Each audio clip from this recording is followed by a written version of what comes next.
नमस्कार. नमस्कार. मी डॉक्टर राजेंद्र रघुवीर देशपांडे. आपल्या सर्वांचं या माझ्या यूट्यूब आपण सिरियल म्हणूया त्या सिरियलमध्ये स्वागत करतो. ज्या सिरियलचं नाव आहे दैनंदिन आरोग्य विचार. 365 एपिसोड्स आहेत. 1 जानेवारीपासून 31 डिसेंबरपर्यंत डॉक्टर राजेंद्र देशपांडे अतिशय सोप्या साध्या भाषेत परंतु शास्त्रीय एकंदर आयुर्वेदाबद्दलचे आरोग्याबद्दलचे विचार मी आपल्यासमोर सादर करणार आहे. आज आहे 7 जानेवारी आणि आजचा जो विषय आहे आपला तो आयुर्वेदामध्ये जे शरीर घटक जे सांगितलेले आहेत त्याच्यामध्ये दोष आहेत, धातू आहेत आणि मल आहेत. त्या मलांबद्दलचा विचार आहे. पण इथे बघा एक छान शब्द वापरला आहे, टाकाऊतून टिकाऊ. टाकाऊतून टिकाऊ अर्थात मलविचार. का बरं असं का टाकाऊ आणि मग टिकाऊ? अहो मित्रांनो, हे मूत्र, पुरीश आणि स्वेद, लघवी, संडास, घाम हे पदार्थ शरीराच्या बाहेर जायला पाहिजेत, मान्य मला. परंतु ते तसे योग्य रीतीने त्यांची विल्हेवाट लावल्या गेली तरच तुमचं टिकाऊ आरोग्य तुम्हाला मिळणार आहे. म्हणजे टाकाऊ पदार्थांच्या संतुलनामुळे तुम्हाला टिकाऊ स्वरूपाचं आरोग्य मिळणार आहे. म्हणून टाकाऊतून टिकाऊ. छान आहे की नाही शब्द? कुठले कुठले हे मलपदार्थ आहेत? पुरीश, आयुर्वेदातले शब्द बरं का. मी आपल्याला सारखी विनंती करतो आहे की जशी आपली बोलीभाषा असते त्याच पद्धतीने आयुर्वेदाची शास्त्रीय परिभाषा ही आपण थोडी थोडी समजून घेऊ, थोडी थोडी लक्षात घेऊ. फार छान मजा येते बघा. पुरीश म्हणजे फिकल मॅटर, मूत्र म्हणजे युरिन आणि स्वेद म्हणजे घाम आपला, स्वेट, यांना मल म्हटलं जातं. हे पदार्थ दररोज आपल्या शरीरामधून यथायोग्य प्रमाणामध्ये, मी असं म्हणत नाही की थंडीमध्ये तुम्हाला घाम आला पाहिजे पण उन्हाळ्यात तर घाम आला पाहिजे की नाही, तर तसं यथायोग्य यथावेळेला ते बाहेर गेले पाहिजेत. त्याला आपण मलविसर्जन असं म्हणूया. एक सर्वसाधारण समज असतो की मल म्हणजे घाण, शी. डॉक्टर देशपांडे कशाला या घाणीबद्दल बोलताय? अहो नाही मित्रांनो, ही घाण आपल्याला यथायोग्य पद्धतीने बाहेर पडणं गरजेचं आहे. आपल्या घरामध्ये जसं किचन असतं, लिव्हिंग रूम असते, बेडरूम असते, तशी वॉशरूम असणं गरजेचं आहे की नाही, संडास असणं गरजेचं आहे की नाही, लॅट्रिन असणं गरजेचं आहे की नाही. आणि ते सुद्धा कसं पाहिजे? प्राकृत पाहिजे बरं का, नॉर्मल पाहिजे. उद्या तुंबली, तुमची मोरी तुंबली, तुमची संडास तुंबला, काय होईल? शी, सगळी घाण, शरीराची दुर्गंधी, सगळ्या घराची घर तुमचं दुर्गंधीत होऊन जाईल. मग भले तुम्ही फ्लॅटमध्ये राहा, झोपडीमध्ये राहा, घरामध्ये राहा, वाड्यामध्ये राहा किंवा अगदी 5 स्टार हॉटेलमध्ये राहा. 5 स्टार हॉटेलमध्ये गेलात आणि तरी सुद्धा तुमचा संडास जर घाण असेल, तुम्ही लगेच ती तक्रार करता की नाही? तीच गोष्ट आहे बघा. आपल्या शरीरातले हे जे मलपदार्थ आहेत त्यांच्याबद्दलचं कसं काय प्राकृत तत्व आहे हे माहीत पाहिजे आपल्याला. त्यामुळे ही घाण शरीराच्या बाहेर जाणं गरजेचं आहे. आणि मनुष्य शरीराला याचा काहीच उपयोग होत नाही का असं आपल्याला वाटू शकेल, पण तसं नाही. हा प्रत्येक मल शरीराला अप्रत्यक्षपणे का होईना निश्चित मदत करतो आणि त्याचं प्राकृत कार्य संपलं की मगच तो शरीराच्या बाहेर टाकला जातो. शरीरातील निर्माण होणाऱ्या चय आणि अपचयाची जी प्रक्रिया आहे, पचनाची जी प्रक्रिया आहे, विशेषतः अन्नपचन, त्याच्यानंतर जो घन स्वरूपाचा सॉलिड असा जो मल तयार होतो त्याला आपण पुरीश असं म्हणतो. याच्यामध्ये काय असतं? न पचलेल्या अन्नाच्या अंशापासून न पचलेलं अन्न याच्या पुरीशाची निर्मिती होते. अन्नातला निरुपयोगी भाग, ज्याला आपण फायबर म्हणूया, असा निरुपयोगी भाग शरीरातून बाहेर काढून टाकण्याचं काम संडास पुरीशा वाटे होते. शरीराचे हा पुरीश शरीराचं धारण करतो असं सांगितलंय. आता आहे का? संडासमुळे आपल्या शरीराचं धारण कसं काय होईल? शरीर कसं काय टिकेल? एक उदाहरण लक्षात घ्या म्हणजे कळेल तुम्हाला. चुकून माकून कधी कोणाला होऊ नये, लूज मोशन्सचा अनुभव आलाय का कोणाला? तुम्हाला स्वतःला, मित्रांना, नातेवाईकांना विचारून पहा.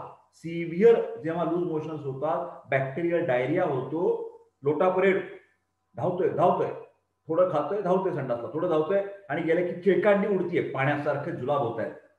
असे एक 7, 8, 10 जुलाब होऊ देत बरं दिवसभरामध्ये. कशी परिस्थिती होते तुमची? बेडवर आडवं व्हावं लागतं का नाही? खुर्चीमध्ये बसावं लागतं का नाही? का एनर्जी असते तुम्हाला? नाही मंडळी.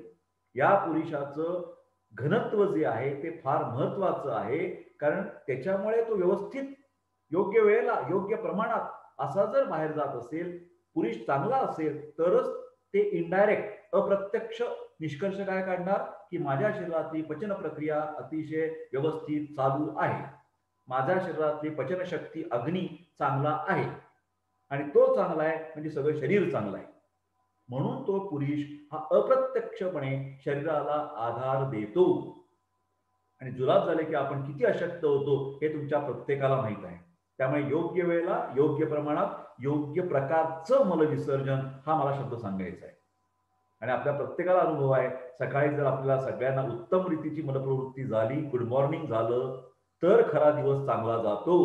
दिवसभराचं शरीर आणि मनाची प्रसन्नता ही दररोज होणाऱ्या सकाळच्या वेळेचा प्रातर्विधीवरती अवलंबून आहे. सकाळी जुलाब झाले, सकाळी संडासला खडा झाला, कुंठावं लागलं, किती दिवस बेकार जातो. पोटात गॅस होतात, अपचन होतं, करपट ढेकरा येतात, अतिशय वैताग येतो.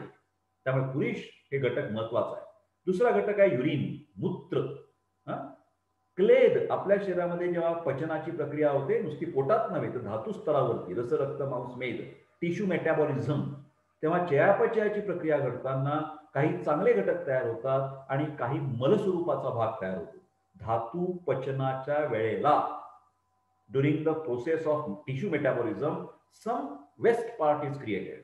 आयुर्वेदाने त्याला एक शब्द दिलाय, कृपया लक्षात ठेवा, त्याला क्लेद असं म्हणतात. क्लेद म्हणजे काय? तर टिश्यू मेटाबॉलिझमच्या वेळेला निर्माण होणारा अतिशय मायन्यूट स्वरूपाचा मलभाग. जसं युरिया नावाचा एक पदार्थ आहे, क्रिएटिनिन नावाचा पदार्थ आहे, हे सगळे मलभाग आहेत. युरिया ज्याच्यामध्ये असते त्याला इंग्लिशमध्ये युरिन असं म्हणतात. प्रोटीन, प्रथिनांचं चयापचय झालं की युरिया तयार होतो. लक्षात घ्या, सोपं सोपं आहे, फार अवघड नाही आहे बरं का. तर हा जो युरिया आहे हा मूत्रावाटे बाहेर जातो आणि हा जाणं खूप गरजेचं आहे. जो क्लेद आहे, आयुर्वेदाचा शब्द काय त्याला? क्लेद. म्हणून मूत्राचं कार्य सांगत असताना क्लेद वहन असं सांगितलेलं आहे. मग आता हा जर टिश्यू मेटाबॉलिझम धातूच्या प्रक्रियेतला, चयापचय प्रक्रियेतला मल बाहेर गेला नाही तर त्या धातूंना खराबी येईल का? नाही येणार. दुसरं महत्वाचं कार्य आहे, मूत्र हे पाण्यासारखं आहे. त्यामुळे पाण्याचं शरीरातलं प्रमाण यथायोग्य राखण्याचं काम मूत्रामुळे होतं. मूत्र प्रवृत्ती नको तेवढी व्हायला लागली, पॉलियुरिया, मधुमेहामध्ये होतं बघा, सारखं धावावं लागतं, दिवस आणि रात्र सारखी मूत्र प्रवृत्ती होते, अनेक कारणांमुळे होते, बरोबर आहे की नाही? तर अशी मूत्र प्रवृत्ती जास्त झाली तर शरीरामध्ये रुक्षता येते, ड्रायनेस येतो, कोरडेपणा येतो, तहान लागायला लागते, सारखी तहान लागते माणसाला. त्यामुळे शरीराचं हायड्रेशन हे संतुलित ठेवण्याचं काम मूत्रावाटे होतं. तुम्हाला कल्पना आहे की उन्हाळ्यामध्ये घामाद्वारे आपलं पाणी बाहेर जातं, मूत्राचं प्रमाण कमी असतं. थंडीमध्ये घाम कमी, मूत्राचं प्रमाण जास्त. निसर्ग काळजी घेतो बघा, पाण्याचं संतुलन कसं करायचं हे आपल्यापेक्षा निसर्गाला जास्त माहिती आहे. यथायोग्य काळजी घेतली जाते. मूत्रनिर्मिती जर थांबली तर तुम्हाला कल्पना आहे, मी आत्ताच बोललो, युरिया नावाचा पदार्थ रक्तामध्ये साठायला लागतो. तो मूत्रातून बाहेर जायला पाहिजे, किडनीतून फिल्ट्रेशन आहे, किडनीमध्ये गाळण्याची प्रक्रिया होते, ते गाळलं गेलं नाही तर रक्तात राहतं तसंच ते युरिया. आणि त्या रक्तात जेव्हा युरिया राहतो तेव्हा त्याला म्हणतात युरेमिया. किडनीचं काम जेव्हा बिघडतं तेव्हा अशा पेशंट्समध्ये युरेमिया निर्माण होतो. रक्तातलं युरिया आणि क्रिएटिनिनचं प्रमाण वाढणं. आयुर्वेदाच्या परिभाषेत हा क्लेद रक्तामध्ये साठला आणि इतका साठतो की रक्त खराब होऊन जातो, क्वचित माणूस मरतो, मृत्यू येऊ शकतो युरेमियामुळे. लक्षात ठेवा ही गोष्ट. पुढे आपण बघूया, पुरुष आणि मूत्राच्या व्यतिरिक्त अजून एक घटक आहे म्हणजे घाम किंवा स्वेद. मेद धातूच्या विशेषतः चयापचय प्रक्रियेच्या वेळेला या घामाची उत्पत्ती होते. त्यामुळे शरीरातला जर मेद धातू प्राकृत असेल तर प्राकृत घाम येईल. अति तुम्ही जाड असाल, ओबेज असाल तर या जाड्या माणसांना घाम जास्ती असतो आणि काही वेळा त्याला दुर्गंधी सुद्धा येते. लक्षात ठेवा, उन्हाळ्यामध्ये घाम जास्त आला पाहिजे आणि थंडीमध्ये घाम येण्याचं काही कारण नाही आपल्याला, बरोबर आहे की नाही? तर उन्हाळ्यामध्ये घाम काय येतो माणसाला? अंतर्गत उष्णता असते हो, आग आग भडका, तो उष्णता त्या घामावाटे बाहेर टाकण्याचं काम. जसं मूत्रावाटे शरीरातल्या पाण्याचं नियंत्रण केलं जातं, तसं घामाच्या द्वारे शरीरातल्या उष्णतेचं नियंत्रण केलं जातं. लक्षात ठेवा. तुम्हाला हिट स्ट्रोक शब्द ऐकलाय का कधी? मराठीमध्ये त्याला उष्माघात म्हणतात. आमच्या महाराष्ट्रामध्ये नागपूर नावाचा भाग आहे.